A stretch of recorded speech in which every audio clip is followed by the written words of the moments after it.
नमः पार्वती पतये हर हर महादेव। हरि ओम। योगेन चित्तस्य पदेन वाचाम् मलं शरीरस्य च वैद्यकेन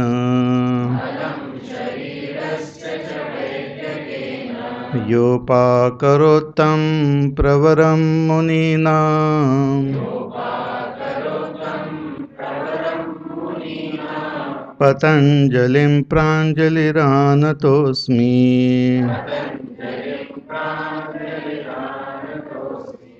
पतञ्जलिं प्राञ्जलिरानतोऽस्मि।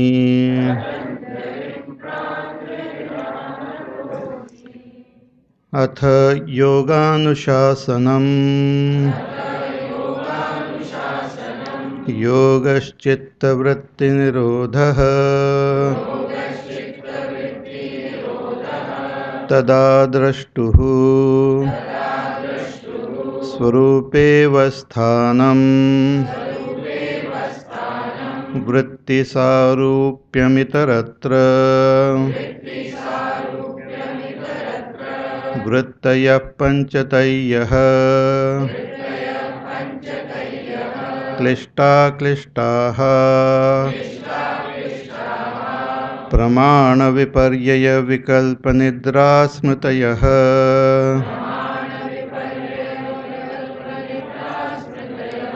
प्रत्यक्षानुमानागमः प्रमाणानि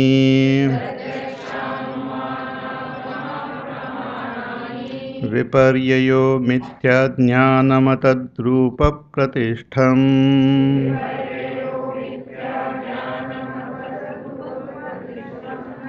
विपर्ययो मिथ्याज्ञानम् अतद्रूपप्रतिष्ठम् शब्दज्ञानानुपाती वस्तुशून्यो विकल्पः अभावप्रत्यय आलम्बनावृत्तिः निद्रा।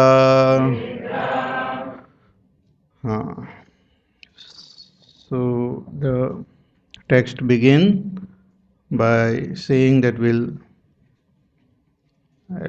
expound the discipline of yoga. Yoga is chitta vritti nirodha. So when all the vrittis of the chitta comes to a standstill or they are stopped, then what happens? The drashta abides in his own swarup. Otherwise, the drashta assumes the nature of the vrittis. So these vrittis are of 5 types: pramana, viparyaya, vikalpa, nidra and smriti. So pramana are of 3 types: pratyaksha, anuman and agama. Viparyaya is false knowledge. Pramana is the right knowledge. As the object, so the knowledge. Viparyaya is as the object, something else the knowledge, not based on the object. Vikalpa doesn't have any object, it is based on shabda jnana, and one creates an imaginary object in the mind. So vikalpa. Then nidra is absence of all these vrittis. There is no jagrat, there is no swapna, and there is absence of all abhava. But this absence is also a vritti which is recorded in the chitta, and when we wake up, we remember it. So nidra is also a vritti. Abhava pratyaya alambana vrittihi nidra. Now comes the 5th one, smriti. So let us chant. Anubhuta Vishaya असंप्रमोषः स्मृतिः अनुभूतविषय असंप्रमोषः स्मृतिः. Smriti is a memory. It is of anubhuta vishaya. It's always of something which was experienced. So the previous all vrittis like praman is an experience, gives an experience of the object as it is. Viparyaya, vikalpa, nidra, all of them also form smriti. They also form an impression which can be recollected, which are also what you call objects of smriti. So anubhuta, like if we have experienced something in our childhood, which is then comes back on our chitta, and we experience it now, it is again seen or experienced now, then it is called memory. The object is not available, object is not there, but the experience comes as it is in front. So anubhuta, that is important, that it has to be, smriti cannot be of something which we have not experienced. I cannot remember your experience. I cannot remember what I have not experienced. It is always of something which was experienced. That experience can be pramanik. That experience can be just an imagination. That experience can be just a false knowledge. That experience can be a dream also. Anything. Even dream is type of memory. Dream is also memory. So this is called memory. Anubhuta Vishaya Asampramosh. That Asampramosh word is also very important. Asampramosh means literally it means that which is not stolen. That which is not stolen away. Means the experience whatever we have, same should when it comes in the present moment, without anything added more to it, not stolen something from somewhere and added to it. One can have memory of an experience which is less than that experience, in the sense certain things we might not remember, but whatever we remember should be true to the experience, means it should be of the experience. There should not be an addition of imagination into it. There should not be any other thing added into it. Then that is called memory, that is called smriti. So asampramoshah, anubhuta vishaya asampramoshah is smriti. So according to our experience, there is samskar in the chitta, and according to the samskar, there is memory. So as I said, that everything gets recorded in the chitta. Whatever we have experienced. Sometimes the experience may not be, one may not be totally alert and awake to experience it. So in a viparyaya way or just in a vikalpa way, we might have, or the combination of viparyaya, vikalpa, we might experience certain things. Everything get recorded. Many actually people, they have this trouble recollecting, in the sense when the memory comes in front, many times it is not pure. It gets corrupted by so many things.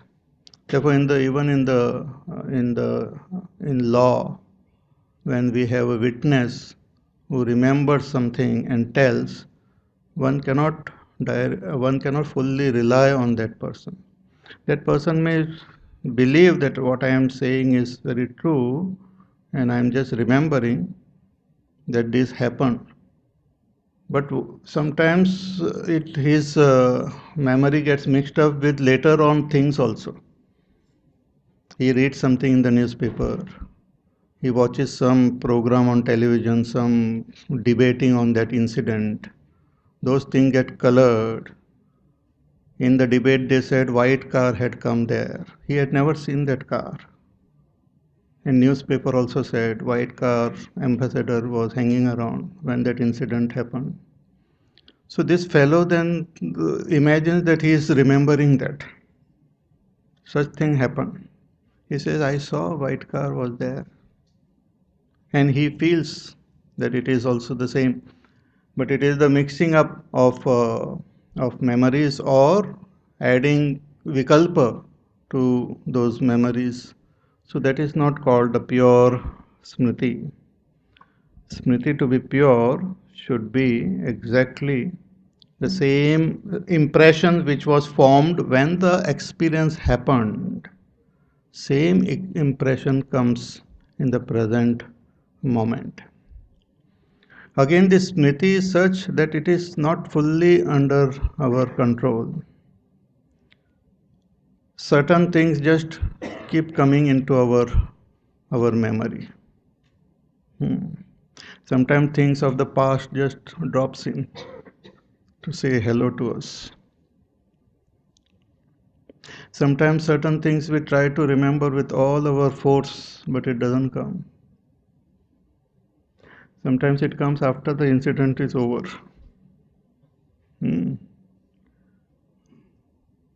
So this memory is quite a tricky thing, and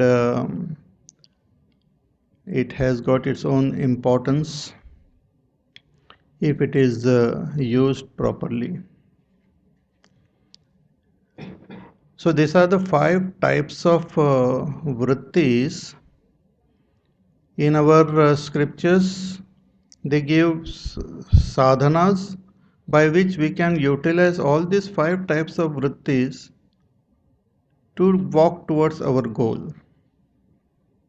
For example, smriti. It is not, as I said, it is not under our control. Sometimes certain things of this world triggers the smriti, knowingly, unknowingly. Sometimes we are not even aware, but it triggers a smriti.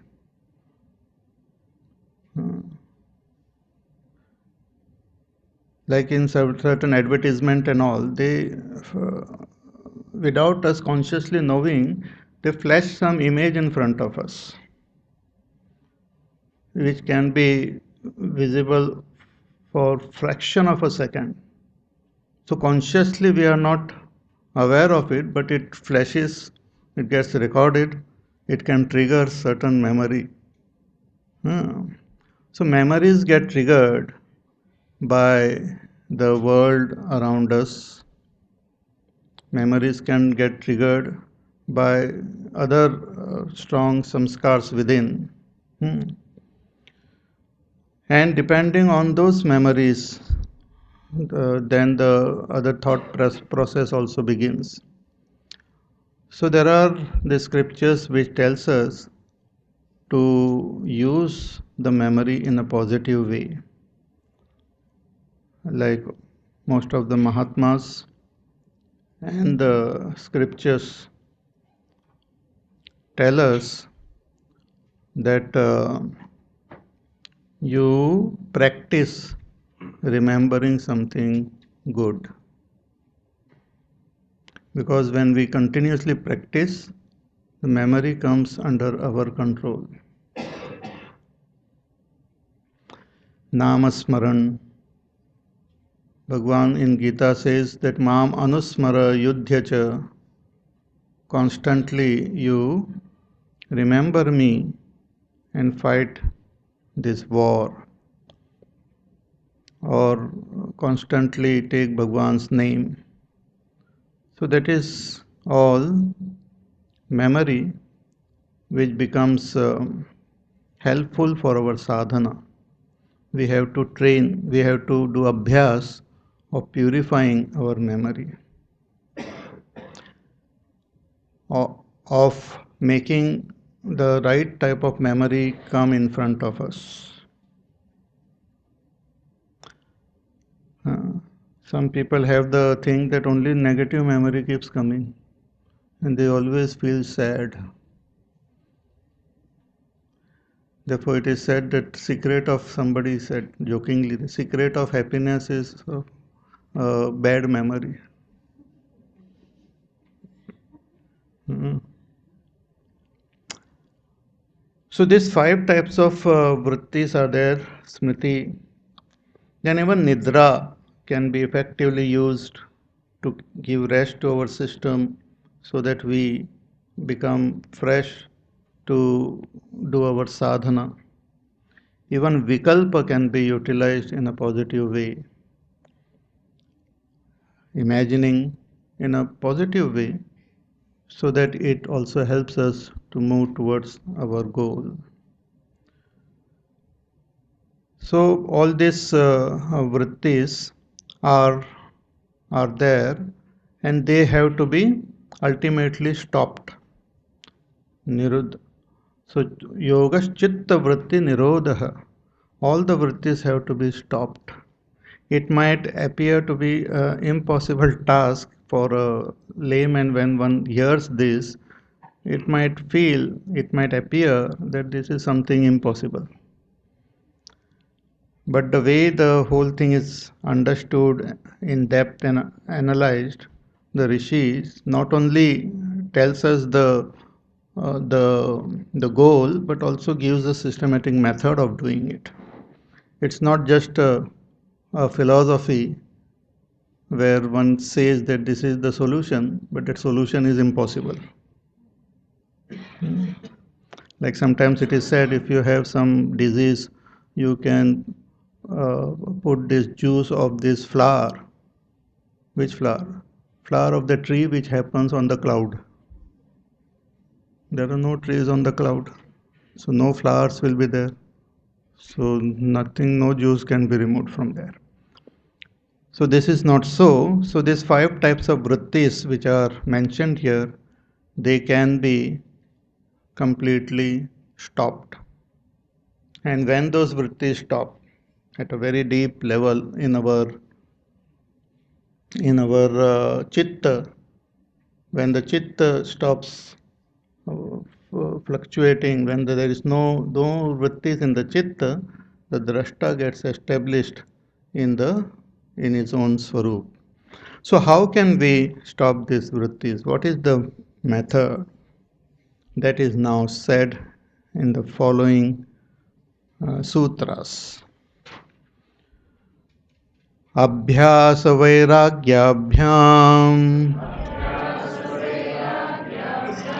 तन्निरोधः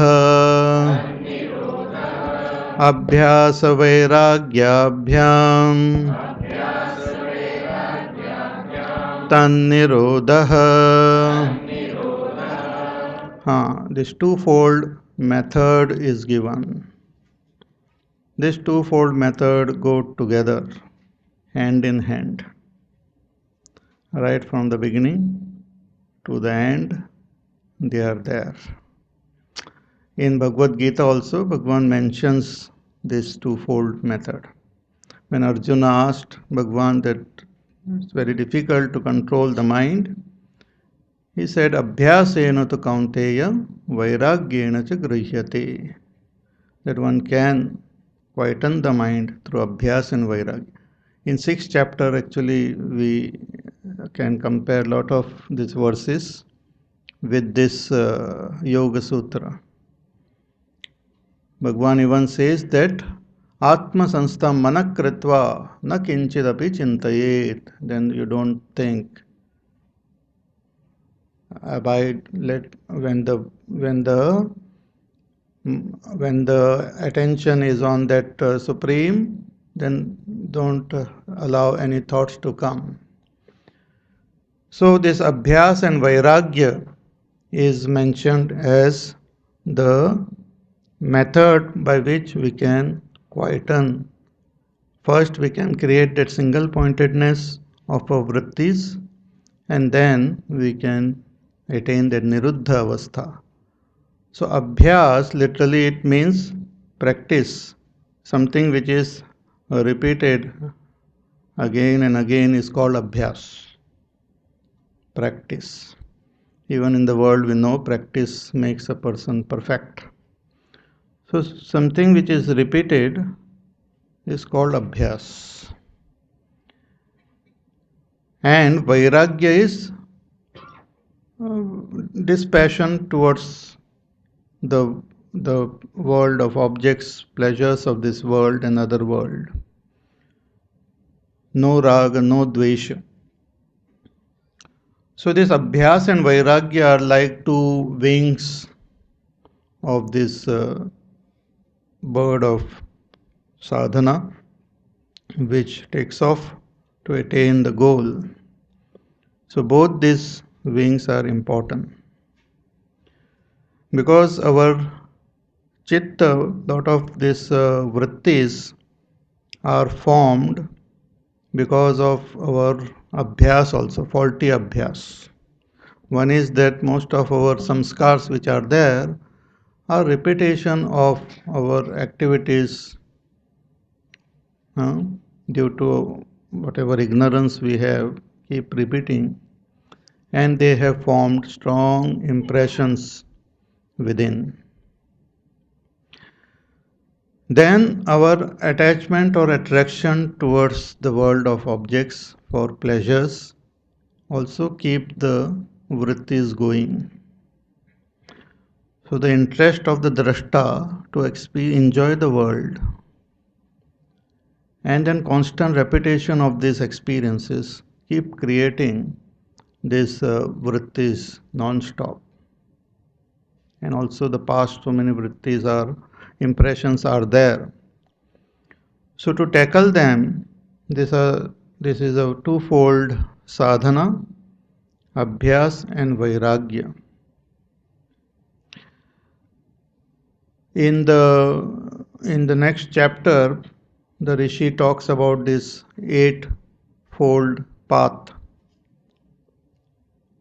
yama, niyam, asan, pranayam, pratyahara, dharana, dhyan, and samadhi. Constant practice of that is also abhyas. That's also leading us to that supreme goal.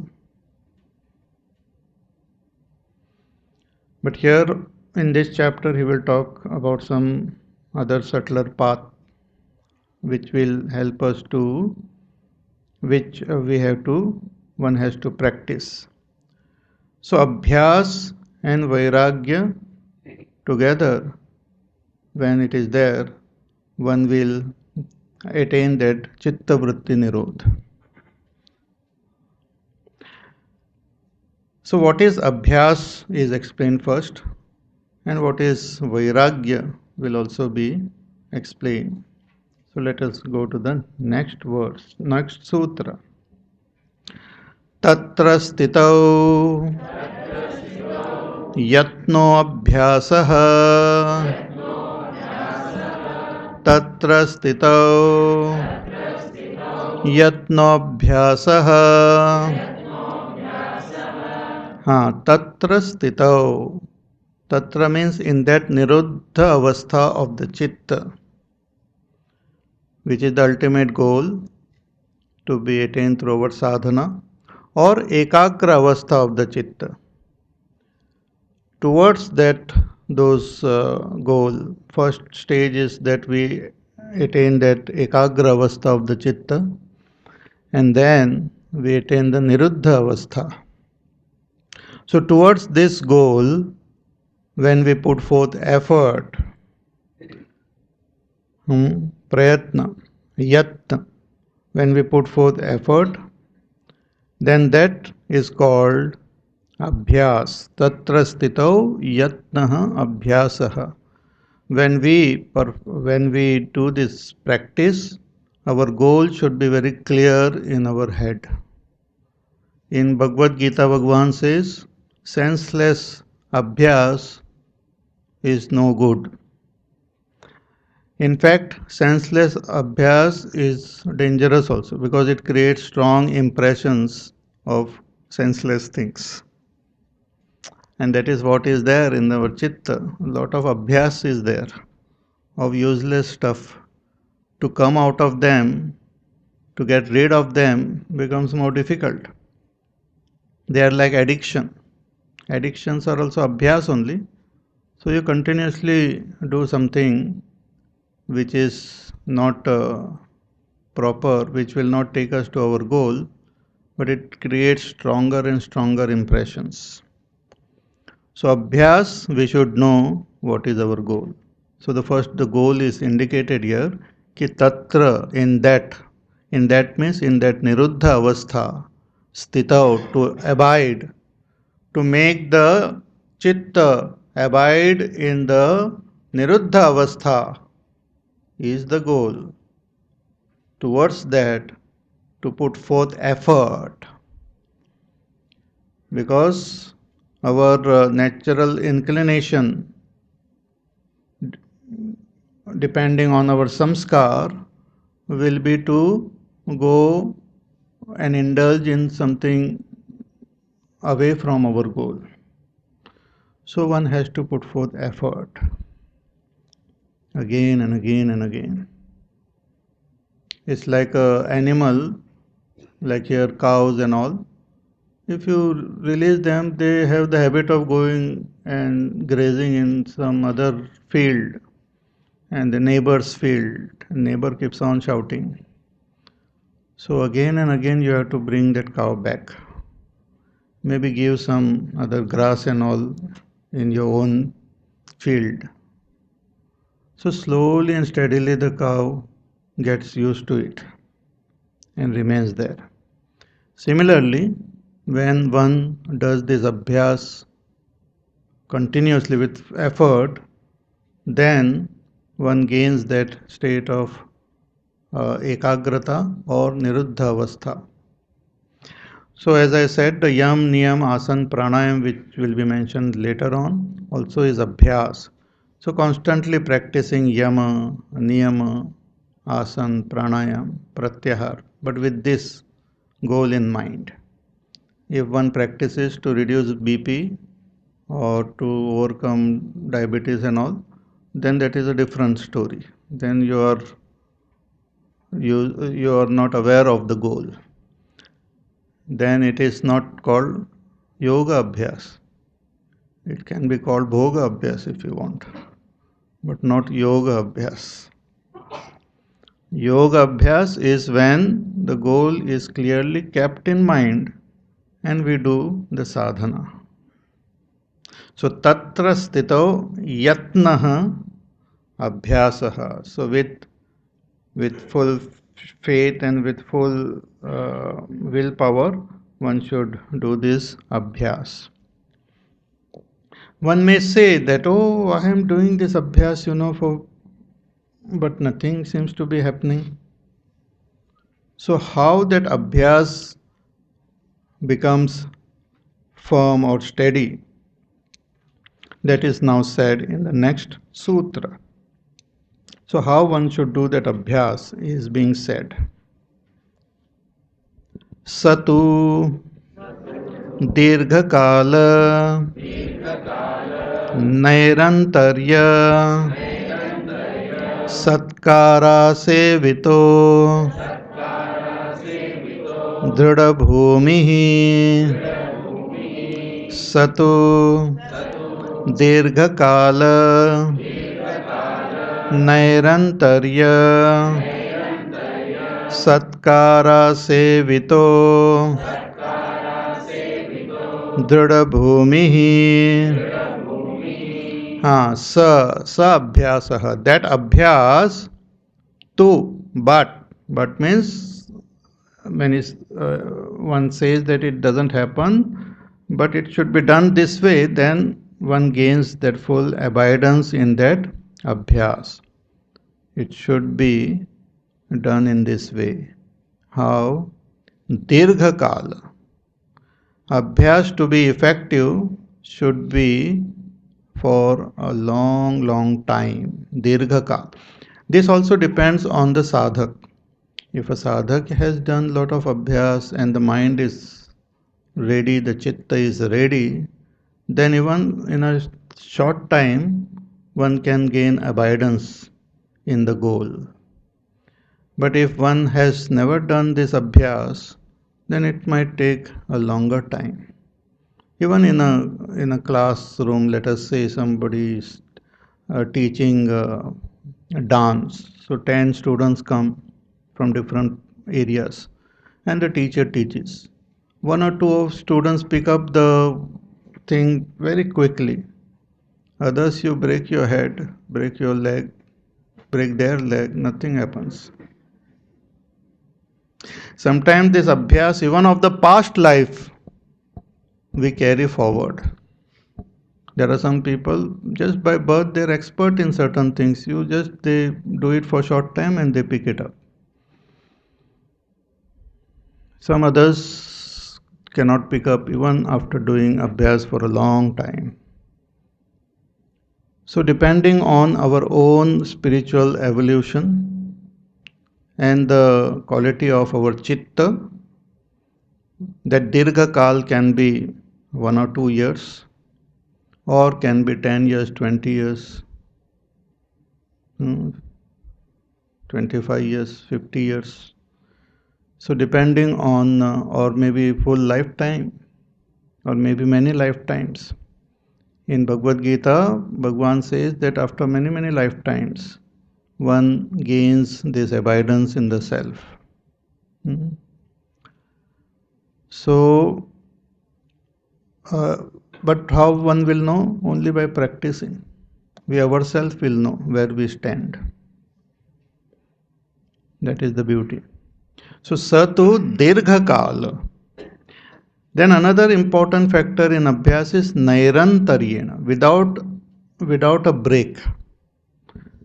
It should be continuous for many long period and without break. It should be continuous, that effort to abide in the. So Abhyas is not something which we sit at one place and do, but even while walking, talking, 24 hours. Somebody asked our Pujya Gurudev, how long should I meditate in a day? He said only 24 hours. 24 hours. 24 hours doesn't mean that you sit at one place with closed eyes. But all that we do is directed towards this only. Only single pointed agenda of abiding in that self, or to make the chitta niruddha, that is the abhyas. So nairantaryena, because if there is a break, then other samskar keep popping up, and the samskar of the abhyas start going down. Then again to revive it, again it requires some effort. It's like somebody learns something and then gives it up. Then after many months again picks it up. Can continue, but it takes time to again get into that mood. So Nairantarya is also very important, and we always hear the stories of great masters who have done this tapas for years together without a break. Then they gain that abidance. Even in modern times, like Sri Aurobindo, for so many years remaining at one place itself, he did that abhyas. So Satu Dirgha Kala Nairantarya. And the third is Satkara Sevito. Satkara Sevitah means with Satkar, with proper respect, with proper reverence. The abhyas should be done, proper reverence means with Shraddha, Bhakti, Virya, Brahmacharya, Utsaha. Shraddha means with proper faith in that abhyas. Faith also comes through understanding.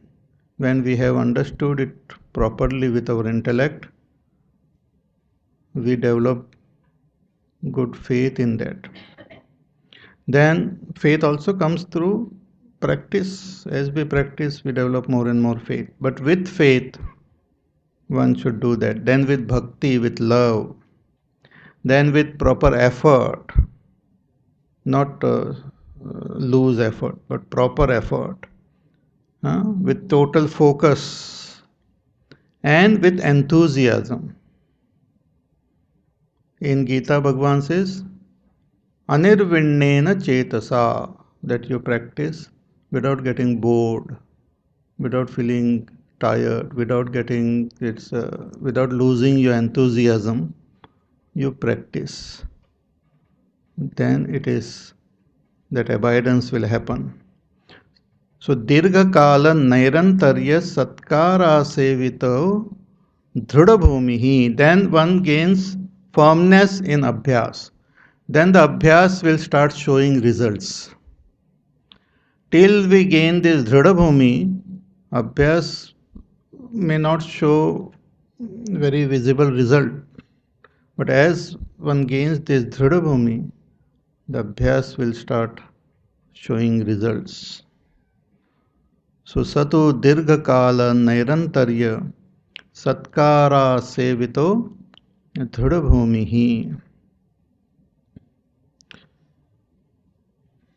So first, how that abhyas should be done. Abhyas is the method. How that abhyas should be done. What is that abhyas? That Rishi explained.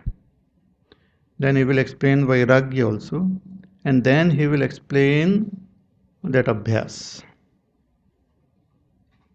Which abhyas one should follow, that he will explain. So now comes Vairagya. Drashtanushravika Vishaya Vitrishnasya Vashikara Sanknya Vairagyam Drashtanushravika Vishaya Vitrishnasya Vashikara Sanknya Vairagyam. So this abhyas and vairagya goes together. Vairagya helps us to shift our attention away from that what you call from all the vishayas, from this all the gross elements and prakriti, and abhyas help us to gain that abidance. So together they help us to reach that kaivalya avastha. So what is vairagya? So first he explains one vairagya, which is apara vairagya. There are two types of vairagya. One is lower vairagya and another is higher vairagya. When we gain this lower vairagya, we can gain ekagrata. We can attain that single pointedness of our chitta. Means we can make the chitta think only of one object. We can focus our attention only on one, and all the other distractions are totally eliminated. So to eliminate all other distraction, we need vairagya. That is the lower type of vairagya. Then even this one gains vairagya even from this ekagrata. That is also dropped. That thought or that vritti is also dropped. And one gains, attains that niruddha avastha of the chitta. So for that we require param vairagya. So here the Rishi is explaining this both type of vairagya. First the apara vairagya and then the param vairagya. So this apara vairagya is drishta anushravika vishaya vitrushnasya vashikara sanknya vairagyam. This is vairagya. The name of this vairagya is vashikara sanknya. Vashikara. Vashikara means mastery. The name of this vairagya is Vashikar. And in this Vashikara vairagya, what happens? Vishaya Vitrushnasya. There is total Vitrishna, no attraction or no thirst for what? For Vishaya, for objects. No thirst is there in the Chitta for the objects. Which objects? Drashta and Anushravika. Drashta means the objects which are seen. And Anushravika means about the objects which one has heard. So the objects are also divided here into two groups. One is seen, means one which is in this world, the objects of pleasure, which we directly see, and we know about them. Whatever the object, wealth and bhoga of sensual pleasures and all. And another is object about which we have heard. Maybe this object also are there in the world and we hear about them. Our friends, so-called friends, or sometimes we read about them in the books and we hear about them. They call Anushravika. We also hear about them in our scriptures. Some objects are there mentioned in the scriptures like Swarga and the Bhoga of Swarga, which is Anushravika. We have just heard. So one may develop great desire to attain this Swargalok and the Bhog in Swargalok. Or one may have heard about the various siddhis, like in Yoga Sutra, they talk about siddhis also. If you do this, you will get that siddhi and this siddhi. These are also heard from the scriptures.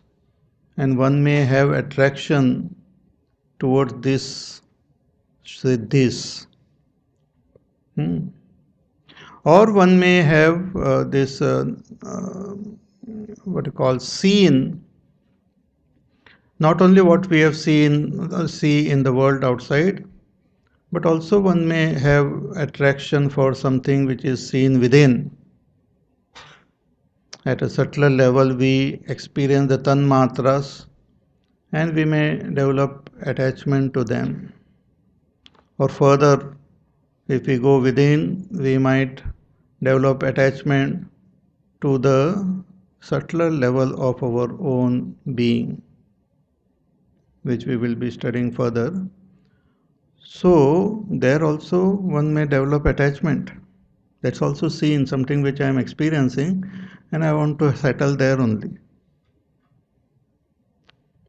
Because a lot of rasa comes as one practices this sadhana, one gains a lot of pleasure at a deeper level, but they are also not the goals. They are also in between stations. So we have to develop vairagya towards them also. But if one gets attached to them, then our journey gets hindered. We cannot move forward. So drishta and anushravika vishaya vitrushnasya. Vitrishna means there is no attraction towards that. Means the attraction has dropped from the chitta itself. There is no attraction towards those objects. Drishta and anushravika. To reach this stage of vairagya, this is called vashikara vairagya.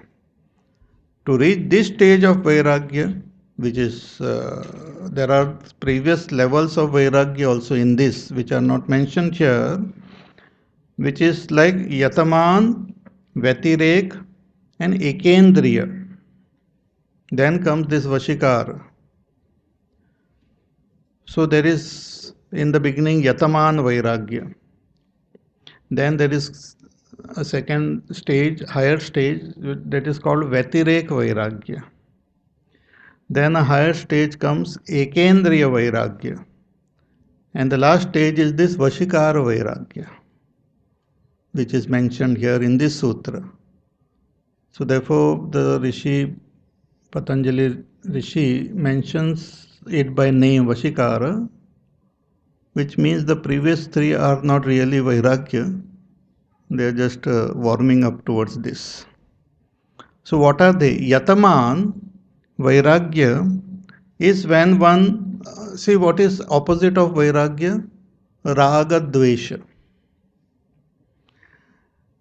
In the Chitta, when there is Raga Dvesha, and why there is Raga Dvesha? Because there is Asmita, sense of I, Ahankar, which is because of Avidya. So when there is this Raga Dvesha, intense attachment to objects and repulsion from other objects, or sometimes the same object. So this raga dvesha, which is there in the chitta, is called, what you call, it is the absence of vairagya. So vairagya is getting rid, becoming free of both raga as well as dvesha. Vairagya doesn't mean that we develop dvesha. Dvesha means dislike. Developing dislike is not called vairagya. Some people have the notion that to hate everything is called vairagya. There is no like, there is no dislike. So when we put forth effort by seeing the defect in those objects for which we have likes or dislike, when we put forth effort and slowly we start getting rid of them with effort. And what is the effort of seeing dosha, dosha drishti? Then we start becoming little detached from those objects. There is neither raga nor dvesha. That is called yataman. With effort we have gained little vairagya. And as we continue with this practice, then we can clearly see within ourselves that I have gained total vairagya toward this object. But I am little attached to this object. And I have little dislike for this object. That object can be anything, even person is objectless. So I have great attachment for this. But बाकी सबसे मैं तो थोड़ा मुक्त हो गया हूँ. थोड़ा सा इधर थोड़ा सा राग है, थोड़ा इसमें द्वेष है. हाँ, it clearly one sees. Yes. So that is called Vatireka. That one says that okay, I have developed this vairagya towards coffee, but I have little attachment, for tea. So this has also come through dosha drishti only, but this is also not the complete vairagya. Then the third stage, as we continue with this sadhana of seeing dosha, then what happens? One develops ekendriya vairagya. Ekendriya means that even when the objects are present,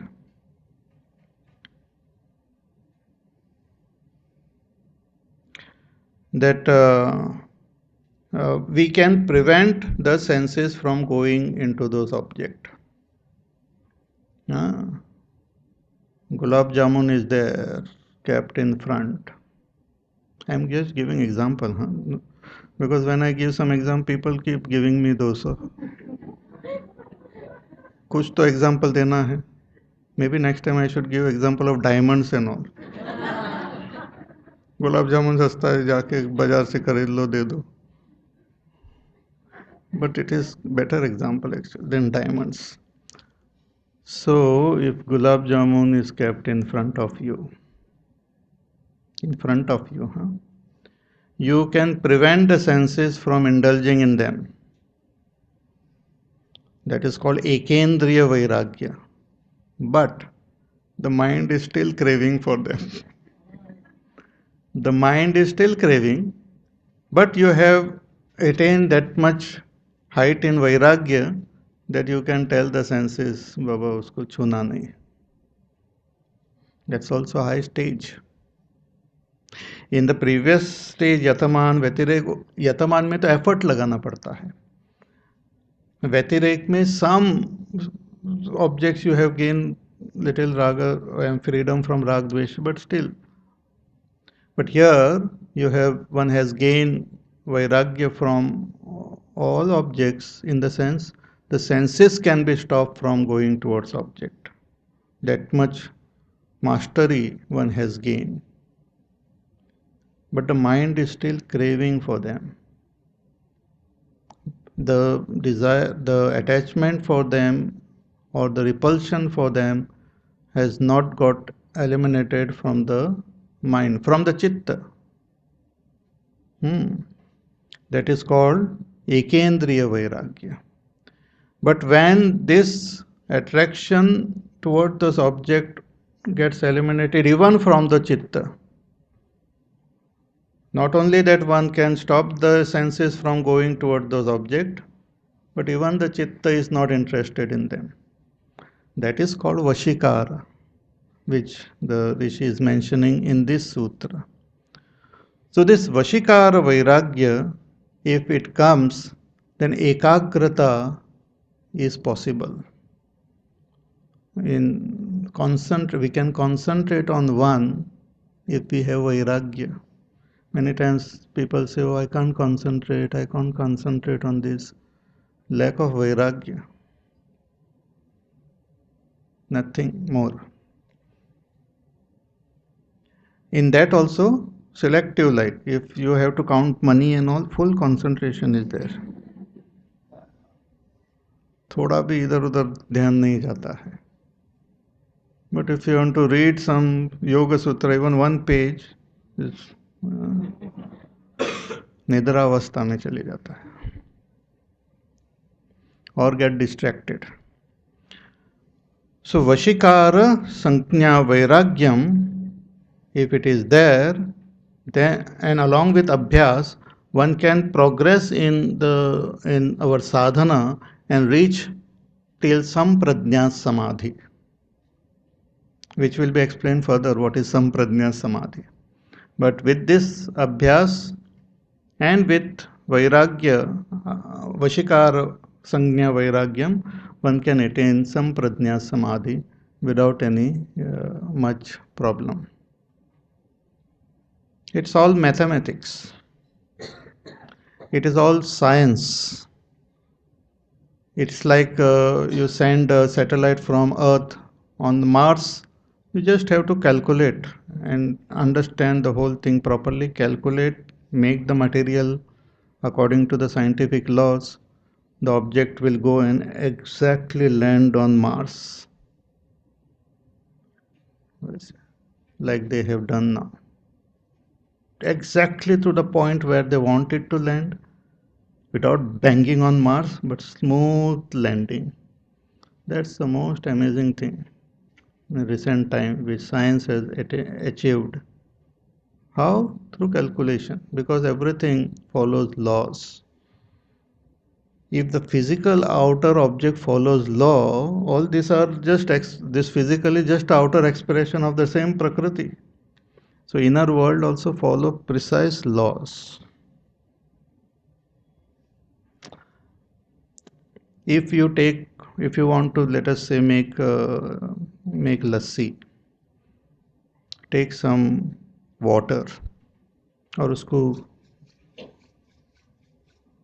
कितने देर में लस्सी बनेगी? You can go on and on till the cows come home, because only when they come home you can make lassi. Only by churning water, even for years together, lassi cannot be made. Similarly, by doing some wrong sadhana for years together, life on, life together, nothing can be attained. Everything follows precise rules and laws, scientific. It's therefore this spirituality is science, and this science is brought out very beautifully by Patanjali Rishi. It's not religion, it's science. It has got no role for Shraddha you should have in the science itself. So drashta anushravika. Now again this drashta anushravika also what you call at this stage we talked about the vrittis and all. So it's what as we do our inner journey, the drashta will become of the inner world. When we become aware of the jnanendriyas, karmendriyas, tanmatras in our inner journey, our mind, then we become aware of the hankar. So they also become drashta. What we have heard, what we have learned from the scriptures, that these are the things there. See, now this chart is there, you have learned all these things are there, but they become drashta, they become object of our perception. So one becomes free of attachment to them. Then only one can go dive deep and then attain our own self. It's like if one wants to dive in a well also of water and go deep down, one should not hang on to the outer walls or anything. Then one can dive really deep. So this is the apara vairagya which is mentioned in this sutra. But now the Rishi tells us about the para vairagya. With this apara vairagya we can attain maximum the sampradnyat samadhi. Without this param vairagya we cannot transcend sampradnyat samadhi and reach asampradnyat samadhi. Means without that param vairagya we cannot attain chitta vritti nirodha. Ekagrata we can gain, but we cannot become free of our attachment to that one object also if we don't have this param vairagya. So param vairagya is very important. And what is it? That is now said in the next sutra. Tat param purushakyatehe gunavaitrishyam tat param purushakyatehe gunavaitrishyam tat param is now that param vairagya is being explained. Previously was aparam, and here the param vairagya, the supreme, the top. There's no vairagya greater than this. It's called param vairagya. What is it? Purusha kyatehe. It happens when we gain purusha khyati. Purusha khyati is literally it means the knowledge of Purusha. When the knowledge of Purusha happens, guna vaitrishyam, one develops vairagya towards all gunas. Tamogun, Rajogun, Sattvagun, which includes everything, because everything is gunas only, play of gunas. One develops vairagya towards all gunas. This Purusha Khyati is a technical term here. It means that one gains Viveka. It's also called Viveka Khyati. One comes to comes to realize the difference between Chitta and the presence of that Purusha or reflection of that Purusha in that Chitta. The Drashta comes to understand, because all this is seen by Drashta only. So finally, that in the Chitta, the knowledge of Vivek happens. The vritti of Vivek take place. Vivek means the division, the discrimination between the Chitta and the reflection of that Purusha in that Chitta. Presence of that Purusha in that Chitta is understood as different. I will explain more. Then what happens? That Drashta comes to understand that that I am neither this chitta, nor am I the reflection. So when that knowledge happens, the Drashta gains complete Vairagya towards this chitta, which is made up of these three gunas. So there is total Vairagya towards all gunas. Guna Vaitrushnyam. And when there is no interest in the gunas of the chitta, then what happens? The chitta stops creating any vrittis. Because chitta is creating vrittis only for the drashta. If the drashta is not interested, is lost all interest, the chitta doesn't create any vrittis.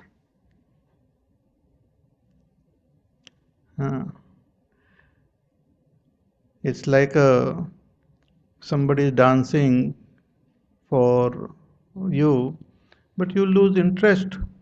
But that person was dancing only for you. So that person stops dancing.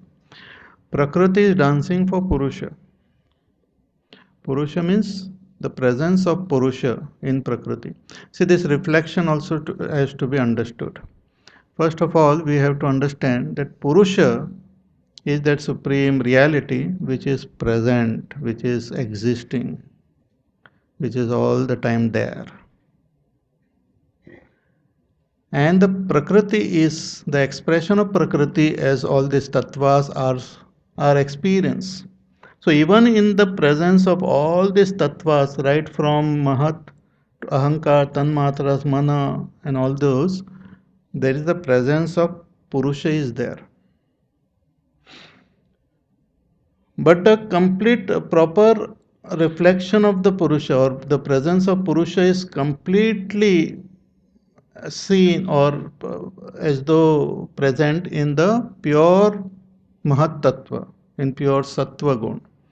But as one proceeds from Mahat Tattva to Ahankar to Tanmatra and Mahabhut, we are proceeding from Sattva Gun to Rajogun to Tamogun. The matras of Rajogun, Tamogun keeps increasing. In the Mahabhut, the Tamogun is maximum. So the presence of Purusha in Mahabhut is experienced only as easiness, as existence. We experience everything as is. But the presence of Purusha in the Mahat Tattva is experienced as consciousness. It like example if I have to give, like the sun which is shining bright in the sky is also giving light to the whole earth. Everywhere the light of the sun is falling. But where the light is falling on a good reflecting surface, for example, there is a beautiful mirror, clear, clean. Then when you look into the mirror, you see the sun. You look up, you see the sun. The difference between that sun on top and that sun in the mirror, you cannot even find. It's so perfect. Why? Because the reflecting surface is perfect. Mahat Tattva is like the reflecting surface. It is pure Sattva Gun. Mahatattva. It's the first expression of Prakriti, pure Sattva Gun. In that, the presence of Purusha is in its own full glory. It is not, still it is covered as though by the Sattva Gun, but it is in its full glory. So when through our sadhana, when our chitta becomes more and more sattvic, then what happens?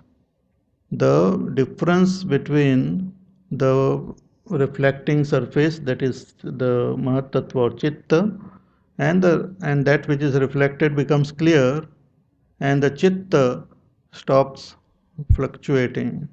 There is no vrittis in the Chitta. And when that happens, the reflection, that is the drashta, as though becomes one with its own supreme nature.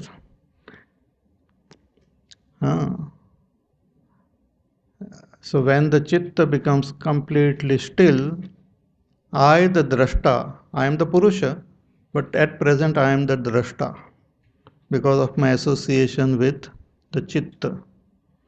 So when my chitta becomes completely still, then what happens to me?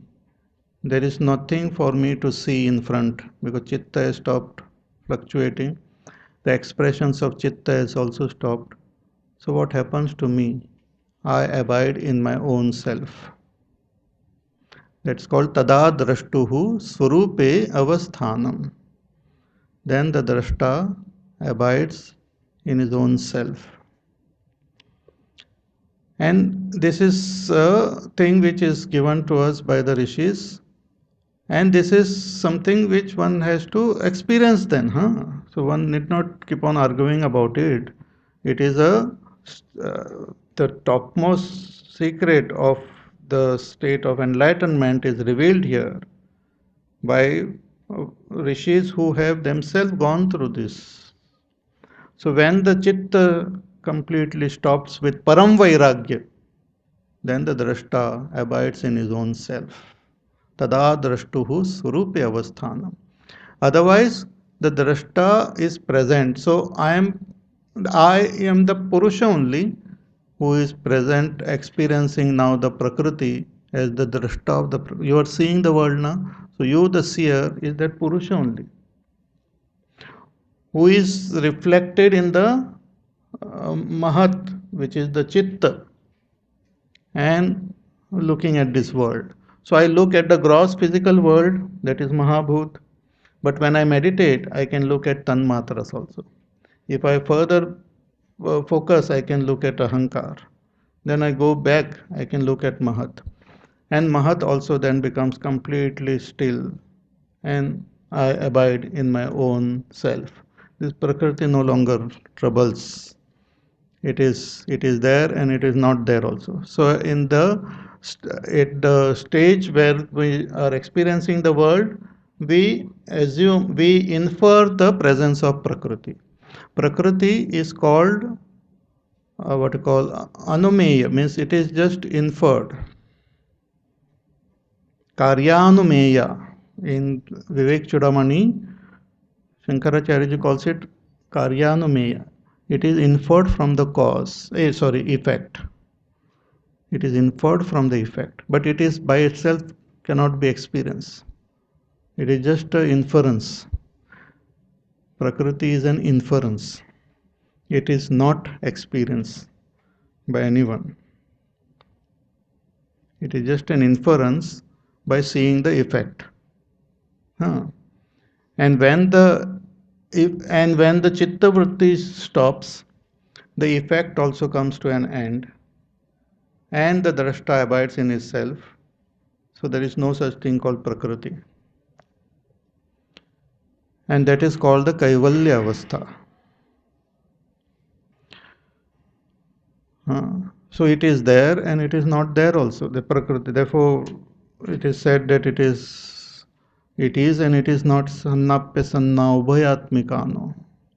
What Bhagwan says about Maya is this Prakriti only. We cannot say that it is, we cannot say it is not, we cannot say it is combination of both. So this Param Vairagya is when Purusha Khyati means Vivek Khyati. The term Vivek Khyati will come again and again. So Vivek Khyati, when it happens, when the understanding of the difference between the Purusha reflected in that Chitta and the Chitta happens.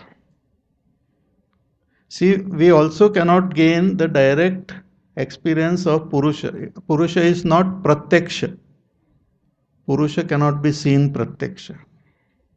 Purusha cannot be what you call, but when that abidance in the Purusha happens, that abidance is given another name also. One is Kaivalya, another name given to is Aparoksha Jnana. Neither Paroksha nor Pratyaksha, but Aparoksha Jnana. Aparoksha Jnanam. So, this when the when this Vivek Khyati happens, when the division between the reflection, it's like the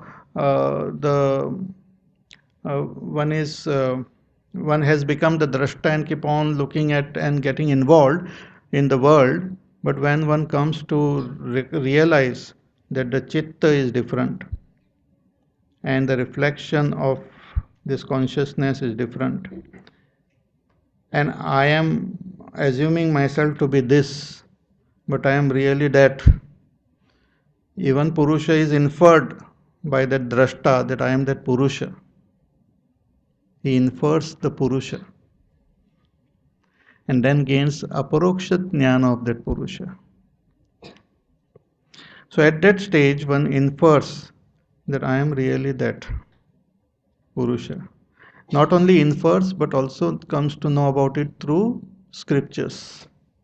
That what the scriptures are talking about is that Purusha, I am that Purusha. So when this stage happens through our sadhana, Viveka Khyati happens, the Param Vairagya take place, then that one what you call that vritti, that is also vritti. Vivek Khyati is the ultimate vritti, the final last vritti,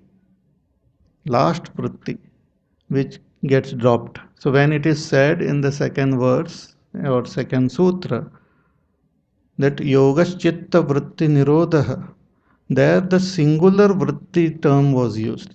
There it was not said vrittayaha, vritti, chitta vritti. That chitta vritti they were referring to this vivek khyati vritti. So when that vivek khyati vritti also gets dropped because one has attained vairagya toward that also,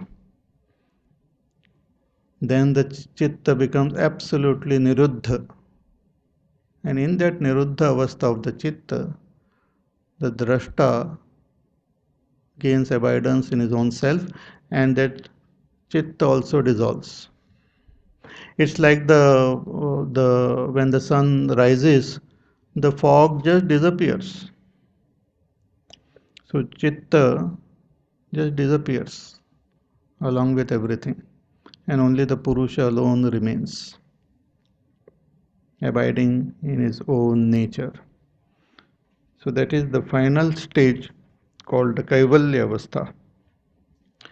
After explaining this and showing us the ultimate goal, what is the abhyas which we will take us there? That abhyas is given in the 17th verse, which is a very important and interesting verse, giving the gist of our sadhana. In one that sutra itself, our sadhana is explained. यही साधना है, क्या है, वही है वो. That we will see tomorrow.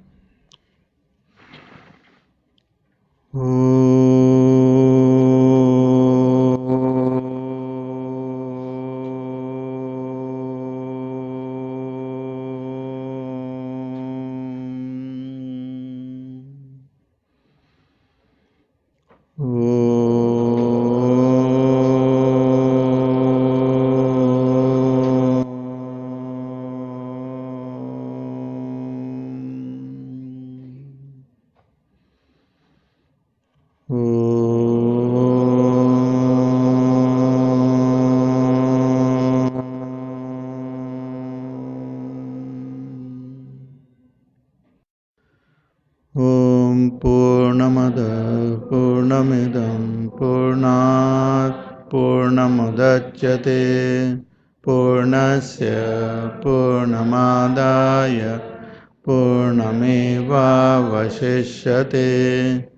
ॐ शान्ति शान्ति शान्तिः हरिः ॐ श्रीगुरुभ्यो नमः हरिः ॐ